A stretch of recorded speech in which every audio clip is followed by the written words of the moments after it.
Class 11th biology में आज हम लोग माइटोकॉन्ड्रिया के विषय में चर्चा करेंगे। माइटोकॉन्ड्रिया है क्या, अगर इसकी हम बात करें, माइटोकॉन्ड्रिया अगर माइटोकॉन्ड्रिया की हम बात करें तो माइटोकॉन्ड्रिया सेल ऑर्गेनेल्स है। तो अगर आपके दिमाग में ये क्वेश्चन आ रहा है कि what is the cell organelles, cell organelles है क्या? सेल ऑर्गेनेल्स ऐसे ऑर्गेनेल्स होते हैं, ऐसे अंग हैं जो सेल के अंदर पाए जाते हैं और यह विकसित कोशिका में पाई जाती है। तो ये होते हैं कोशिकांग। जैसे कोशिकांग का उदाहरण हम और भी दें तो chloroplast, endoplasmic reticulum, nucleus, ribosomes, Golgi complex, nucleus, तो ये जो है ये सेल ऑर्गेनेल्स बोले जाते हैं। तो यहाँ पर अगर कोई आपसे क्वेश्चन पूछेगा कि माइटोकॉन्ड्रिया है क्या, तो आप बताएंगे वो कोशिकांग है। तो अब देख लेते हैं माइटोकॉन्ड्रिया को एक वैज्ञानिक थे जिनका नाम था कोलीकर। कोलीकर जो वैज्ञानिक थे, कोलीकर ने कीटों की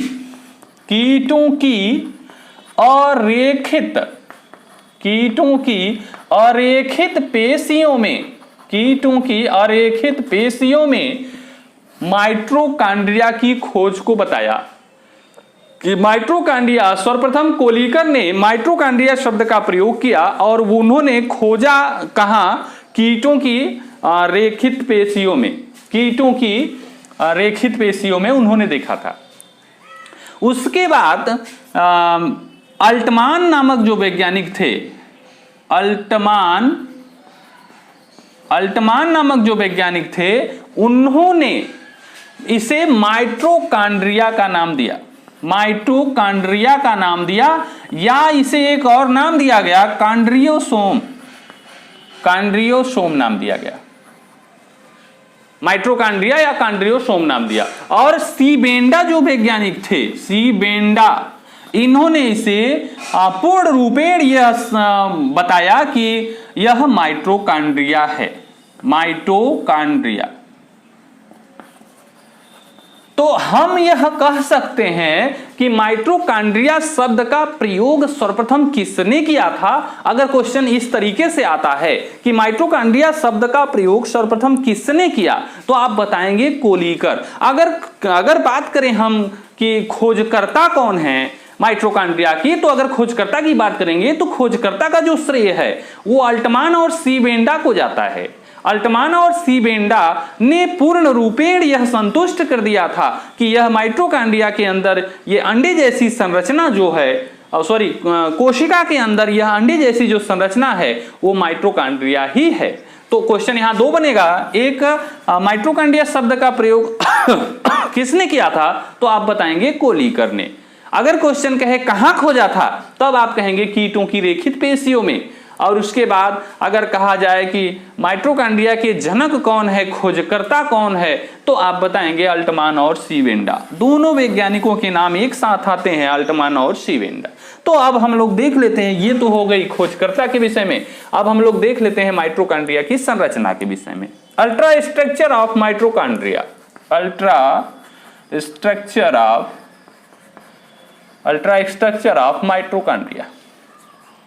माइटोकॉन्ड्रिया की संरचना,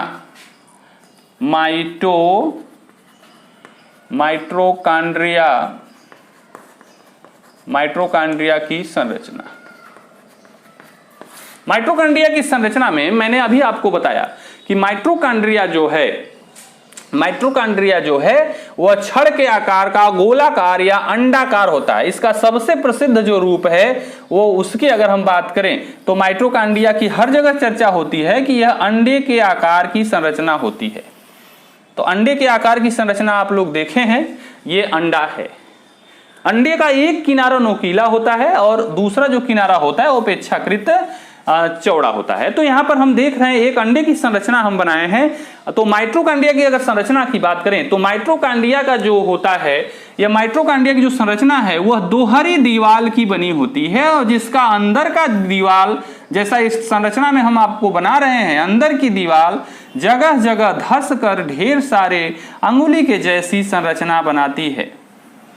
माइटोकॉन्ड्रिया जो है दोहरी झिल्ली की, दोहरी परत की संरचना होती है, अंडाकार संरचना होती है, और जिसकी अंदर की दीवार जगह जगह धंसकर अंगुली के समान ढेर सारी संरचनाएं बनाती है। और इस पर आप देखेंगे जैसा चित्र में बनाया गया है कि इस पर अंगुली के समान जो संरचना होती है इसको क्रिस्टी कहते हैं। इसको क्रिस्टी कहते हैं। इस संरचना पर यानी क्रिस्टी पर बल्ब के समान और या टेनिस के रैकेट के आकार की ढेर सारी संरचनाएं आपको देखने को मिल रही हैं। तो ये जो संरचना होती है इस संरचना को हम लोग ऑक्सीजोम या F1 पार्टिकल्स कहते हैं।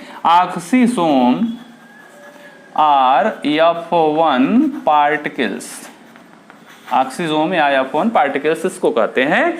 और इस पर इलेक्ट्रॉन ट्रांसपोर्ट सिस्टम चलता है जो कि एरोबिक रेस्पायरेशन में महत्वपूर्ण भूमिका निभाता है। तो हम लोग यहाँ पर अगर ऑक्सीजोम की बात करें तो ऑक्सीजोम पर इलेक्ट्रॉन ट्रांसपोर्ट सिस्टम चलता है जहां पर एनर्जी रिलीज होती है। और यह एक ढंग से आप लोग जानते हैं कि इसको माइटोकॉन्ड्रिया को powerhouse of the cell बोला जाता है। तो यहाँ पर हम अभी चर्चा करेंगे बाद में। ऑक्सीजोम की अगर बात कर रहे थे, इसके अंदर जो होता है डीएनए होता है, जेनेटिक मटेरियल जो हेट्रोक्रोमेटिन रूप में होता है, धागे के जैसा इसके द्रव्य में फैला रहता है।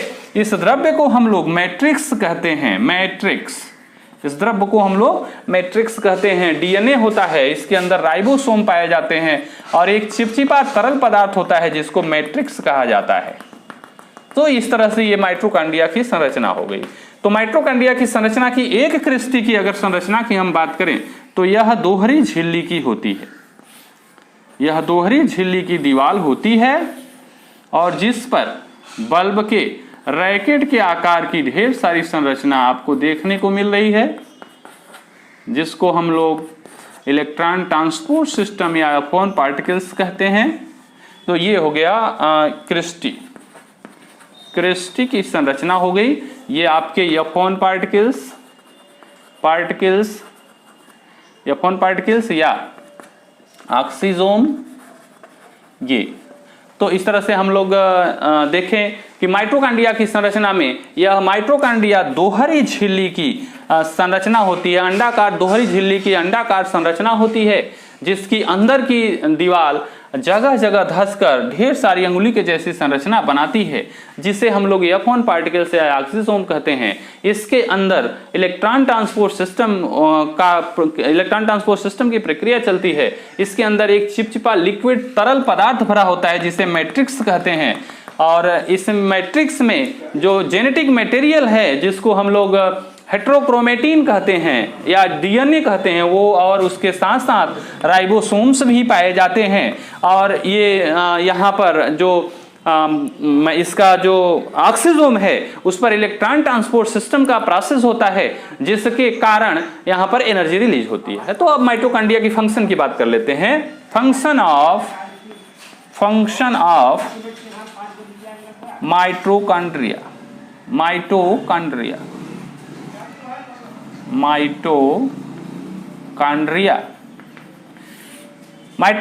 के कार्य की बात करें।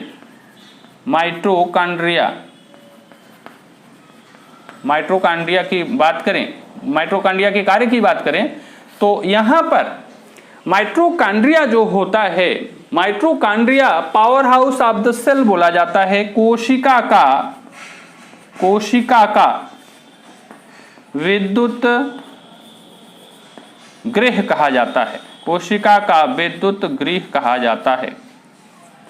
कोशिका का विद्युत गृह कहा जाता है माइटोकॉन्ड्रिया, क्योंकि माइटोकॉन्ड्रिया में एरोबिक रेस्पायरेशन का जो प्रोसेस होता है, एरोबिक रेस्पायरेशन के प्रोसेस के फलस्वरूप कार्बोहाइड्रेट का ऑक्सीकरण होता है। यानी एरोबिक रेस्पायरेशन में फूड मटेरियल जो होता है वो छोटे छोटे भागों में टूटकर एनर्जी रिलीज करता है।